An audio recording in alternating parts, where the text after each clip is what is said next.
Hey everyone, I wanted to do another quick video about how I repair pinstripes on my car after a weekend of off-roading on narrow trails.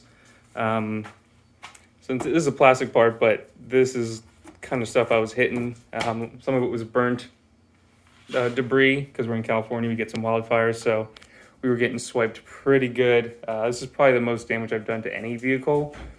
And so the first thing I do is just give it a normal wash. Preferably with like a degreasing type of soap because that'll get just a lot of stuff off. And since I'm going to be waxing it, it's okay to use that type of soap on your car to wash it down. So microfiber cloths, detailer with a clay bar. So polishing compound, you don't need this heavy duty rubbing compound, but sometimes if there's like something really on there, and this is also good for if somebody swipes you in a parking lot, and they get paint on your car, their paint on your car or something. This is good for that. And then the wax to finish it. So I do have a buffer. I don't really like it that much. So I'm gonna be doing this by hand. So first thing is wash the surface. Then you're gonna use the clay bar and the detailer. So you're just spraying the surface down and then swiping it with rubbing it with the clay bar because this really gets the grit out.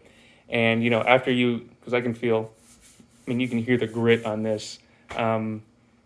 After you do that, it's gonna feel really smooth. Then you hit it with the polishing compound, and that starts to get some of these scrapes out. And the plastic parts, it doesn't work as well on. Actually, this rubbing compound does work pretty well for stuff like this on the plastic parts.